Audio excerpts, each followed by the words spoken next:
അസ്സലാമു അലൈക്കും വറഹ്മത്തുള്ളാഹി വബറകാതുഹു. ആദ്യമേ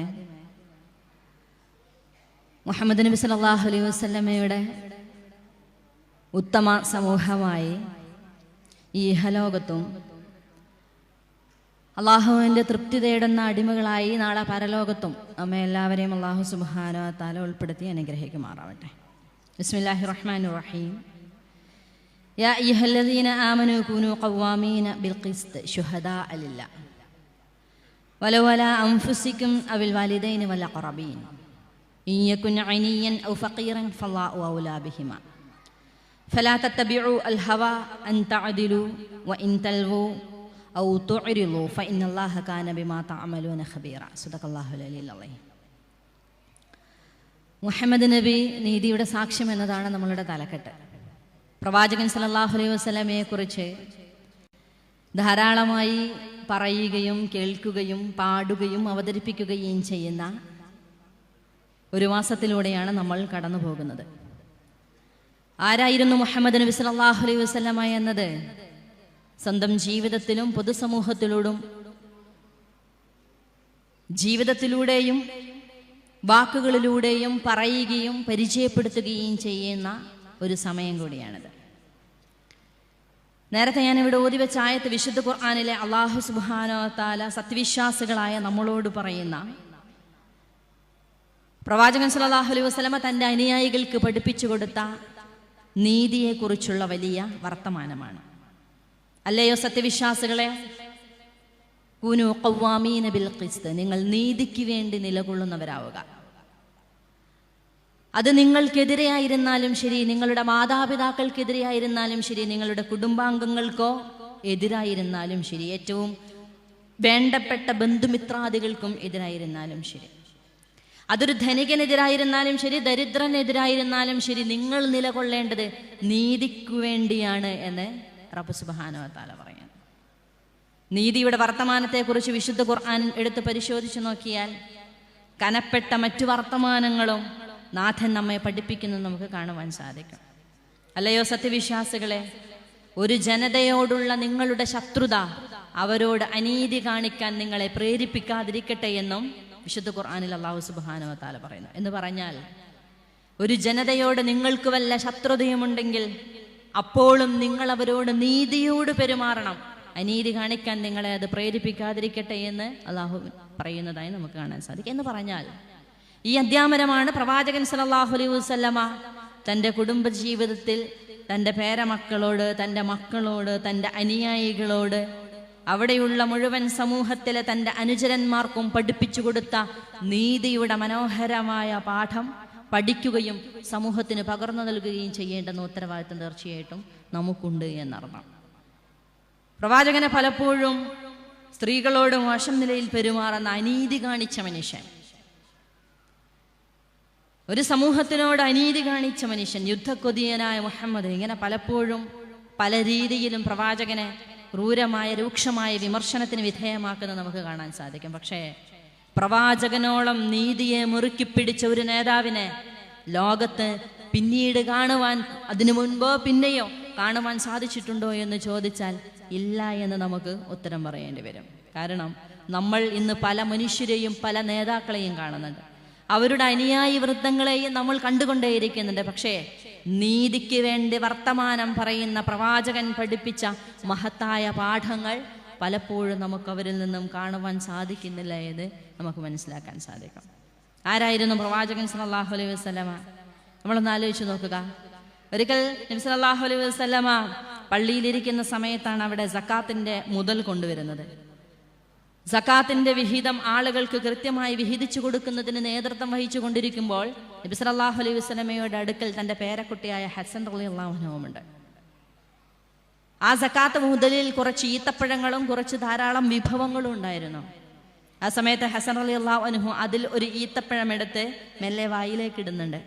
അത് കണ്ട പ്രവാചകൻ സല്ലല്ലാഹു അലൈഹി വസല്ലമ തൻ്റെ പേരക്കുട്ടിയുടെ വായിലേക്ക് കൈവിരൽ കടത്തി ആ ഈത്തപ്പഴം പുറത്തേക്ക് എടുത്ത് കളഞ്ഞിട്ട് മകൻ പേരക്കുട്ടിയായ ഹസൻ റളിയല്ലാഹു അൻഹുവിനോട് പറയുന്ന വർത്തമാനമുണ്ട്: മകനെ, ഇത് സക്കാത്തിന്റെ വിഹിതമാണ്, ഇത് സക്കാത്തിന്റെ മുതലാണ്. അതുകൊണ്ട് ഇതിൽ എനിക്കോ എൻ്റെ കുടുംബത്തിനോ യാതൊന്നും അർഹമല്ല യാതൊന്നും അനുവദനീയമല്ല എന്ന് പഠിപ്പിക്കുന്ന പ്രവാചകൻ സല്ലല്ലാഹു അലൈഹി വസല്ലമക്ക് കാണാൻ സാധിക്കും. നമ്മൾ ഇന്ന് ഭരണാധികാരികളെ കുറിച്ച് സംസാരിക്കുന്നുണ്ട്.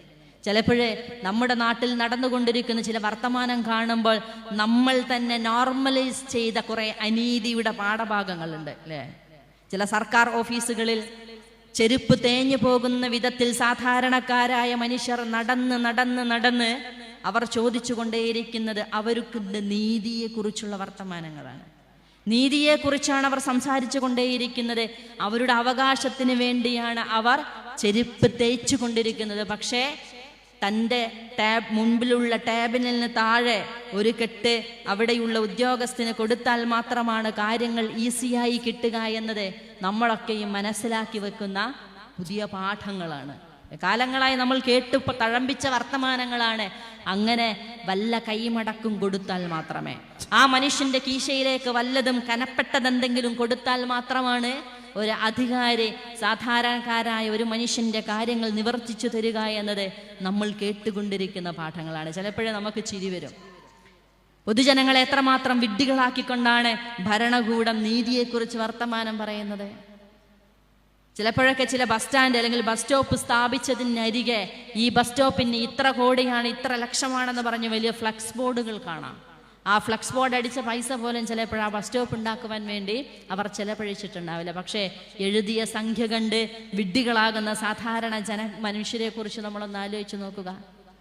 ഇവിടെയാണ് പ്രവാചകൻ സല്ലല്ലാഹു അലൈഹി വസല്ലമ തൻ്റെ സക്കാത്ത് വിഹിതത്തിൽ നിന്നും പൊതുഖജനാവിൽ നിന്നും ഒന്നുപോലും തനിക്കോ കുടുംബത്തിനോ അതിനർഹമല്ലാത്തൊരു മനുഷ്യനോ അതിൽ നിന്നും ഒന്നും അവകാശമില്ല, അനുവദിക്കപ്പെട്ടിട്ടില്ല എന്ന് പഠിപ്പിക്കുന്ന പ്രവാചകൻ സല്ലല്ലാഹു അലൈഹി വസല്ലമക്ക് കാണാൻ സാധിക്കുന്നത്. ഇതൊരു വെറും കഥയല്ല.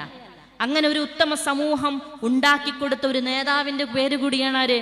മുഹമ്മദ് റസൂലുള്ളാഹ് എന്ന് നമുക്ക് മനസ്സിലാക്കാൻ സാധിക്കും. അതുകൊണ്ട് തന്നെയാണ് യൂഫ്രട്ടീസ് നദിയുടെ തീരത്ത് ഒരു ആട്ടിൻ കുഞ്ഞാണ് വിശന്ന് മരിക്കുന്നത് എങ്കിൽ നാളെ റബ്ബിൻ്റെ മുമ്പിൽ ഞാൻ ആട്ടിൻ കുഞ്ഞിൻ്റെ പേരിൽ മറുപടി പറയേണ്ടി വരുമെന്ന് പറയുന്ന ഒരു ഭരണാധികാരി ഉണ്ടാകുന്നത് ഈ അധ്യാപനത്തിൽ നിന്നുമാണ്. ഒരു ചരിത്രമുണ്ട്.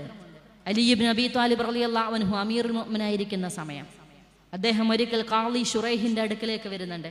എന്നിട്ട് ഖാളി ശുറൈഹിനോട് പറയുന്നുണ്ട്, എൻ്റെ മേലങ്കി മോഷണം പോയിരിക്കുന്നു. ഞാനൊരു ക്രിസ്ത്യാനിയായ ഒരു മനുഷ്യൻ്റെ കയ്യിൽ അത് കണ്ടിട്ടുമുണ്ട്. തീർച്ചയായിട്ടും ഞാൻ ആ മേലങ്കി, എൻ്റെ മേലങ്കി ഒരു മനുഷ്യനും ദാനമായി കൊടുക്കുകയോ വിൽക്കുകയോ ചെയ്തിട്ടില്ല. അതുകൊണ്ട് എൻ്റെ മേലങ്കി എനിക്ക് തിരിച്ചു വേണമെന്നതാണ് അമീറുൽ മുഅ്മിനീൻ ഒരു സാധാരണക്കാരനായ പോലെ ഖാളി ശുറൈഹിൻ്റെ അടുക്കൽ വന്ന് പരാതി പറയുന്നത്. അപ്പോൾ ഖാളി ശുറൈഹ് ആ മനുഷ്യനെ വിളിക്കുന്നുണ്ട്. എന്നിട്ട് ചോദിക്കുന്നു, ഇത് ആരുടേതാണ് മേലങ്കി?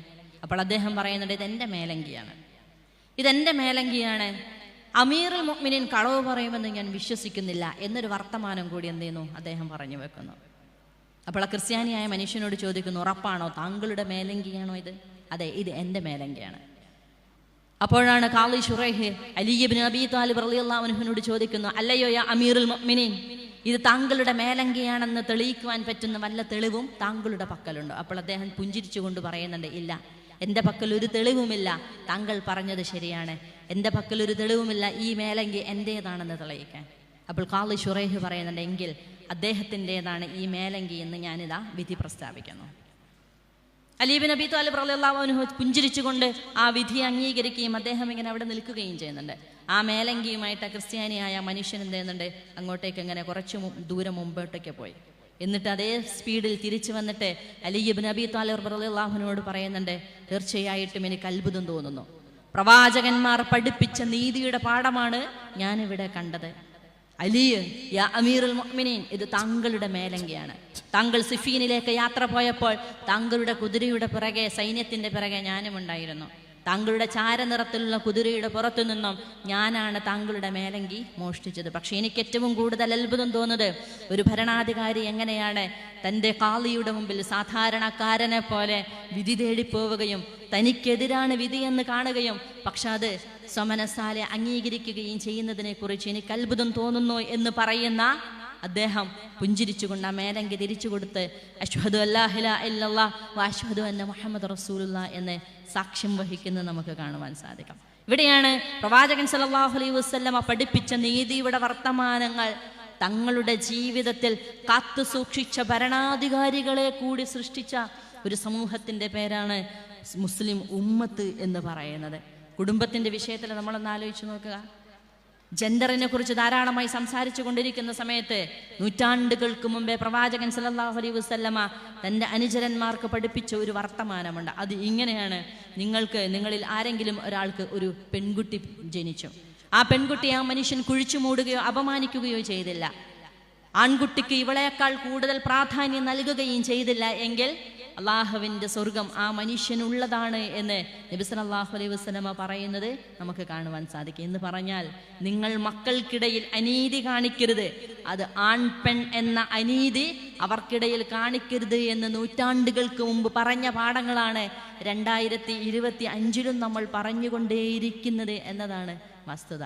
ഇത് മനുഷ്യരുടെ വിഷയത്തിൽ മാത്രമല്ല, ആണിനെയും കുറിച്ചോ പെണ്ണിനെയും കുറിച്ചു മാത്രമല്ല. വിശുദ്ധ ഖുർആനിൽ സൂറത്തുൽ ബഖറയിലെ 228 ആയത്തുണ്ട്. വലാ യഹില്ലു ലഹുന്ന അയ്യക്തുമന മാ ഖലഖല്ലാഹു ഫി അർഹാമിഹിന്ന. അത് ഒരു ഭ്രൂണത്തെ കുറിച്ചാണ് സംസാരിക്കുന്നത്. ജനിച്ച മനുഷ്യനെ കുറിച്ചും ആണിനെ കുറിച്ചും പെണ്ണിനെ കുറിച്ചും ശബ്ദമുള്ളവനെ കുറിച്ചും ശബ്ദമുള്ള പെണ്ണിനെ കുറിച്ചും അല്ല. അല്ലാഹു സുബ്ഹാനഹു വ തആല പറയുന്നത്, ഒരു പെണ്ണ് അവൾ ത്വലാഖ് ചെയ്യപ്പെട്ടു, എന്നിട്ട് ഇദ്ദാ കാലയളവിൽ ഇങ്ങനെ ഇരിക്കുകയാണ്. ആ സമയത്താണ് അവൾ അറിയുന്നത് അവൾ പ്രഗ്നൻ്റ് ആണ് എന്ന്. പക്ഷെ അവളുടെ പാരൻസോ അല്ലെങ്കിൽ അവരുടെ അടുത്ത ബന്ധുക്കളോ അവളോട് പറയണത്, അങ്ങനെ അവൻ്റെ കുട്ടിയായിട്ടത് അറിയപ്പെടണ്ട. നീ പ്രഗ്നൻ്റ് ആണെന്ന് പറഞ്ഞാൽ മാത്രമാണല്ലോ ഹസ്ബൻഡ് അറിയാം അല്ലേ? നീ ഇത് പറയേണ്ടതില്ല, നീ അത് അവനിൽ നിന്നും മറച്ചു വെക്കണം എന്ന് പറയുന്ന ഒരു നടപടിയെയാണ് അവനിലേക്ക് പറയേണ്ട. അവൻ്റെ കുട്ടിയായിട്ടത് കൊടുക്കേണ്ട, നമുക്ക് വളർത്താം, അവനൊന്നും അറിയേണ്ടതില്ല, അവൻ്റെ കുട്ടിയല്ല എന്ന് നമുക്കിതെന്ത് ചെയ്യാം, സമർത്ഥിക്കാം എന്ന് പറയുന്നതിനെ അല്ലാഹു സുബ്ഹാനഹു വ തആല പറയാണ്, വലാ യഹില്ലു ലഹുന്ന അയ്യക്തുമന മാ ഖലഖല്ലാഹു ഫി അർഹാമിഹിന്ന. തീർച്ചയായിട്ടും ഒരു പെണ്ണിന് തൻ്റെ ഭ്രൂണത്തിൽ ഉദിക്കുന്ന കുഞ്ഞിനെ മറച്ചു വെക്കുവാൻ എന്തില്ല, അനുവാദമില്ല. നിങ്ങൾ അള്ളാഹുവിലും അന്ത്യനാളിലും വിശ്വസിക്കുന്നുണ്ട് എങ്കിൽ പറയുന്ന പാഠങ്ങളാണ്. അഥവാ ശബ്ദമുള്ളവൻ്റെ മാത്രമല്ല, ശബ്ദമില്ലാത്ത ഭ്രൂണത്തിലിരിക്കുന്ന അള്ളാഹുവിൻ്റെ ഒരു സൃഷ്ടിയുടെ അവകാശത്തെക്കുറിച്ചും, ആരാണ് അവൻ്റെ പിതാവ് എന്നറിയാനുള്ള അവകാശം, ആരിലേക്കാണ് താൻ ചേർക്കപ്പെടേണ്ടത് എന്നറിയുവാനുള്ള ഒരു കുഞ്ഞിൻ്റെ അവകാശത്തെക്കുറിച്ചുകൂടി വിശുദ്ധ ഖുർആൻ വളരെ മനോഹരമായി പഠിപ്പിക്കുന്നുണ്ട്. അതാണ് മുഹമ്മദ് റസൂലുള്ളാഹി സ്വല്ലല്ലാഹു അലൈഹി വസല്ലമ തൻ്റെ സമൂഹത്തിന് പകർന്നു കൊടുക്കുന്നതെന്ന് നമുക്ക് മനസ്സിലാക്കാൻ സാധിക്കാം. നബി സല്ലല്ലാഹു അലൈഹി വസല്ലമ നീതിയെക്കുറിച്ച് പറയുന്ന സമയത്ത് നമുക്കറിയാം, കുടുംബത്തിലെ ആയിഷ ബീവി പ്രവാചകനുമായി ബന്ധപ്പെട്ട ജീവിതത്തിൻ്റെ മധുരങ്ങളായ കുറേ ചരിത്ര സംഭവങ്ങൾ നമുക്കറിയാം. പ്രവാചകൻ സല്ലല്ലാഹു അലൈഹി വസല്ലമയുടെ ജീവിതത്തിലും ചില ഭാര്യമാരുമായിട്ട് ചില സൗന്ദര്യപ്പിണക്കങ്ങളൊക്കെ ഉണ്ടാവാറുണ്ട്. ആ സമയത്ത് സന്ധ്യ സംഭാഷണത്തിന് മറ്റുള്ളവരെ അങ്ങനെ ഉണ്ടല്ലോ, ഇടക്ക് സംസാരിക്കുവാൻ വേണ്ടി സന്ധ്യ സംഭാഷണത്തിന് വേണ്ടി ആളുകളെ വിളിക്കാറുമുണ്ട്.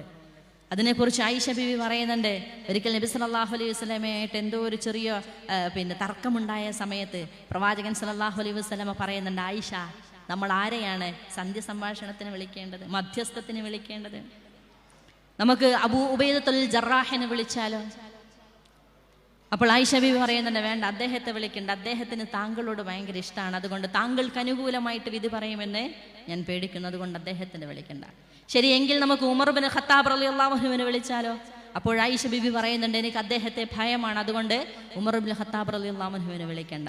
അപ്പോഴാണ് പ്രവാചകൻ സല്ലല്ലാഹു അലൈഹി വസല്ലമ ചോദിക്കുന്നത്, എങ്കിൽ ശരി, നിന്റെ പിതാവായ അബൂബക്കർ സിദ്ദീഖ് റളിയല്ലാഹു അൻഹുവിനെ നമുക്ക് വിളിച്ചാലോ? അപ്പോൾ അവരെന്ത് ചെയ്യുന്നു, സമ്മതം പറയുന്നു. എന്ന് പറഞ്ഞാലേ, തൻ്റെ പിതാവാണ്, തൻ്റെ ഇണയുടെ പിതാവാണ് എന്നതുകൊണ്ട് അദ്ദേഹത്തെ മാറ്റി നിർത്തുകയല്ല, അവൾക്കും കൂടി ഏറ്റവും ഇഷ്ടവും സമ്മതവുമുള്ള ഒരാളെ മധ്യസ്ഥത്തിന് വിളിക്കുന്നതിൻ്റെ, ചർച്ച ചെയ്യുന്നതിൻ്റെ, ഷൂറ ചെയ്യുന്നതിൻ്റെ, കൂടിയാലോചിക്കുന്നതിൻ്റെ മധുരമായ ഉദാഹരണങ്ങളാണ് പ്രവാചകൻ സല്ലല്ലാഹു അലൈഹി വസല്ലമയുടെ ജീവിതത്തിൽ നമുക്ക് കാണുവാൻ സാധിക്കുക എന്നതർത്ഥം. നിങ്ങളൊന്ന് ആലോചിച്ച് നോക്കുക. മനുഷ്യരെ കുറിച്ച് മാത്രമല്ല പ്രവാചകൻ ഈ നീതിയുടെ വർത്തമാനം പറയുന്നത്. നബി സല്ലല്ലാഹു അലൈഹി വസല്ലമ ഒട്ടകങ്ങളെ കുറിച്ച് പറയുന്നുണ്ട്. നിങ്ങൾ ഭൂമി പച്ച പിടിച്ച സമയത്താണ് ഒട്ടകങ്ങളുമായിട്ട് യാത്ര ചെയ്യുന്നതെങ്കിൽ ആ ഒട്ടകത്തിന് ഭൂമിയിലുള്ള അതിൻ്റെ അവകാശം നൽകണം. എന്ന് പറഞ്ഞാൽ അതിന് തിന്നാനും വെള്ളം കൊടുക്കണം, ഭക്ഷണം കൊടുക്കണം, നിങ്ങളതിന് വിശ്രമിക്കുവാനുള്ള സമയം കൊടുക്കണം. ഇനി നിങ്ങൾ നല്ല ക്ഷാമകാലത്താണ്, നല്ല ഉഷ്ണവും ചൂടുമുള്ള സമയത്താണ് നിങ്ങൾ ഒട്ടകങ്ങളുമായിട്ട്, നിങ്ങളുടെ വാഹനവുമായിട്ട് യാത്ര ചെയ്യുന്നതെങ്കിൽ തീർച്ചയായിട്ടും നിങ്ങൾ പെട്ടെന്ന് അതിനെ തെളിച്ചു കൊണ്ടുപോകണമെന്ന് മഹാനായ പ്രവാചകൻ സല്ലല്ലാഹു അലൈഹി വസല്ലം പറയുന്നത് കേൾക്കുക. എന്ന് പറഞ്ഞാൽ അതിനോട് നിങ്ങൾ അങ്ങേയറ്റത്തെ കാരുണ്യം കാണിക്കുകയും നീതിപൂർവം നിങ്ങൾ അതിനോട് പെരുമാറുകയും ചെയ്യണമെന്ന് മഹാനായ പ്രവാചകൻ സല്ലല്ലാഹു അലൈഹി വസല്ലം പറയുന്നു. അപ്പോൾ അനീതിയുടെ വർത്തമാനങ്ങൾ എവിടെയുണ്ടായിരുന്നാലും അതിനോട് നോ പറയുവാൻ പഠിപ്പിക്കുകയാണ് പ്രവാചകൻ ചെയ്യുന്നത്. നമ്മൾ സാമ്പത്തിക അസമത്വത്തിനെ കുറിച്ചൊന്ന് ആലോചിച്ച് നോക്കുക. പണക്കാരൻ പിന്നെയും പണക്കാരനാവുകയും ദരിദ്രൻ പിന്നെയും ദരിദ്രനായി കൂപ്പുകുത്തുകയും ചെയ്യുന്ന ഒരു സാമൂഹിക സാമ്പത്തിക അസമത്വത്തിനെതിരെ കൃത്യമായിട്ട് പ്രവാചകൻ അനുയായികളെ ചിലത് പഠിപ്പിക്കുന്നുണ്ട്. അതിൽ വളരെ പ്രധാനമാണെന്ത്? സക്കാത്ത് എന്ന് പറയുന്നത്. സമ്പന്നൻ അത് അർഹതപ്പെട്ട ആളുകൾക്ക് സക്കാത്ത് കൊടുക്കണം. അത് അവർക്ക് നീ കൊടുക്കുന്ന ഔദാര്യമല്ല, മറിച്ച് അവരുടെ അവകാശമാണത്. നിങ്ങൾ ധാരാളമായിട്ട് സ്വതക്ക ചെയ്യുക. തീർച്ചയായിട്ടും ഇഹലോകത്തും പരലോകത്തും ധാരാളമായിട്ട് അള്ളാഹു അതിന് നിങ്ങൾക്ക് ഇരട്ടിയായി പ്രതിഫലം നൽകുമെന്ന് പ്രവാചകൻ സല്ലല്ലാഹു അലൈഹി വസല്ലം പഠിപ്പിക്കുന്നു. കടം കൊടുക്കുവാൻ പ്രേരിപ്പിക്കുന്നു.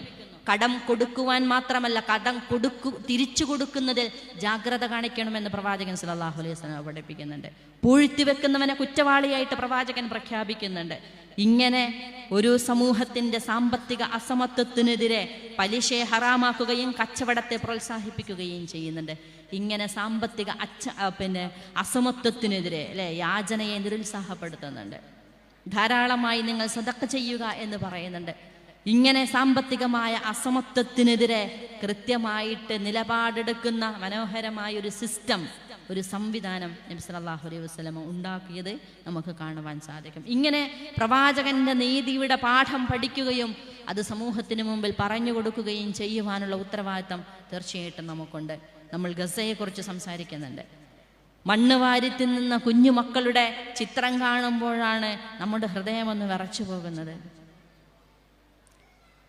ഹ്യൂമൻ റൈറ്റ്സിനെ കുറിച്ചും കുട്ടികളുടെ അവകാശത്തെക്കുറിച്ചും വാദോരാതെ സംസാരിച്ചു കൊണ്ടിരിക്കുന്നവർ ഇപ്പോഴും ഒപ്പിട്ടുകൊണ്ടിരിക്കുന്നത് ഇസ്രായേൽ എന്ന ഭരണകൂടത്തിന് ഒത്താശ ചെയ്തുകൊണ്ടാണ്. അപ്പോഴും അവർ ഫലസ്തീനിനെ കുറിച്ച് കടുത്ത മൗനം മാത്രമല്ല, കടുത്ത അക്രമമാണ് യഥാർത്ഥത്തിൽ ചെയ്തുകൊണ്ടിരിക്കുന്നത് എന്ന് നമുക്ക് മനസ്സിലാക്കാൻ സാധിക്കും.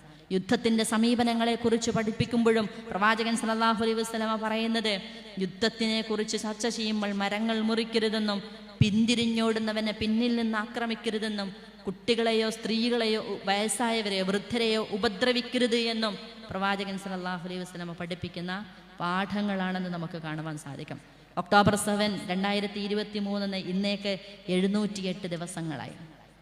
കൃത്യമായിട്ടുള്ള വംശഹത്യ ക്രൂരമായിട്ട് നടന്നുകൊണ്ടിരിക്കുമ്പോൾ, ഭക്ഷണത്തിന് ക്യൂ നിൽക്കുന്ന മനുഷ്യന്റെ മുമ്പിലും തോക്കുകൾ കൊണ്ട് അവർക്ക് നേരെ നിറയൊഴിക്കുമ്പോഴും, മനുഷ്യർ ഇങ്ങനെ കൊന്നെടുക്കപ്പെടുമ്പോഴും 18,500ഓളം കുട്ടികളാണ് ഈ സമയം വരെ കൊല്ലപ്പെട്ടതെന്നാണ് കണക്ക്. അത്രയും മനുഷ്യരല്ല, അപ്പുറത്ത് 64,000 മുതിർന്ന മനുഷ്യരും കൊല്ലപ്പെട്ടവരുടെ കണക്കെണ്ണുമ്പോഴും നീതിക്ക് വേണ്ടിയാണ് ഞങ്ങൾ വർത്തമാനം പറയുന്നത് എന്ന് പറയുന്നവർക്ക് പ്രവാചകൻ സല്ലല്ലാഹു അലൈഹി വസല്ലം പാഠം പഠിക്കുന്നത് തീർച്ചയായിട്ടും നന്നായിരിക്കും. അതുകൊണ്ട് തന്നെ നബി സല്ലല്ലാഹു അലൈഹി വസല്ലമയെ കുറിച്ച് സംസാരിക്കുന്ന സമയത്ത് മണ്ണിനും മനുഷ്യനും കൊച്ചു കുഞ്ഞുങ്ങൾക്കും സ്ത്രീകൾക്കും കുടുംബത്തിൽ പിതാവ് എന്ന നിലയിൽ, ഒരു ഇണ എന്ന നിലയിൽ, നേതാവ് എന്ന നിലയിൽ, അനുയായി എന്ന നിലയിൽ, അള്ളാഹുവിൻ്റെ അടിമ എന്ന നിലയിൽ പ്രവാചകൻ സല്ലല്ലാഹു അലൈഹി വസല്ലം ആരായിരുന്നു എന്ന് പഠിക്കുകയും അത് ജീവിതത്തിൽ പകർത്തുകയും അങ്ങനെ നമ്മുടെ ഹുബ്ബുർ റസൂലും ഇഷ്കുർ റസൂലും തെളിയിക്കുകയും അള്ളാഹുവിൻ്റെ പ്രവാചകൻ സല്ലല്ലാഹു അലൈഹി വസല്ലമയെ ജീവിതത്തിലേക്ക് ചേർത്ത് പിടിക്കുകയും ചെയ്യുന്ന എന്ന ഉത്തരവാദിത്വം തീർച്ചയായിട്ടും നമുക്കുണ്ട്. അത് വളരെ ഭംഗിയായിട്ട് നിറവേറ്റാൻ അല്ലാഹു സുബ്ഹാനഹു വ തആല നമ്മെ അനുഗ്രഹിക്കുമാറാവട്ടെ. വിശുദ്ധ ഖുർആനിൽ റബ്ബ് സുബ്ഹാനഹു വ തആല നമ്മളോട് കൽപ്പിച്ച നീതിക്ക് വേണ്ടി നിലകൊള്ളുന്നവരായിരിക്കണം നിങ്ങൾ, അത് ആർക്കൊക്കെ എതിരായിരുന്നാലും ശരി എന്ന പാഠത്തെ നെഞ്ചോട് ചേർത്ത് പിടിച്ചുകൊണ്ട് പ്രവാചകൻ സല്ലല്ലാഹു അലൈഹി വസല്ലമയുടെ നീതിയുടെ പാഠങ്ങൾ പഠിക്കുകയും ജീവിതത്തിലേക്ക് പകർത്തുവാനും നമുക്ക് സാധിക്കണമെന്ന് പറഞ്ഞുകൊണ്ടും ഈ ഒരു സദസ്സിൻ റബ്ബ് സുബ്ഹാനഹു വ തആല അനുഗ്രഹിക്കുമാറാവട്ടെ എന്ന് പ്രാർത്ഥിച്ചുകൊണ്ടും ഞാൻ എൻ്റെ വാക്കുകൾ അവസാനിപ്പിക്കുന്നു.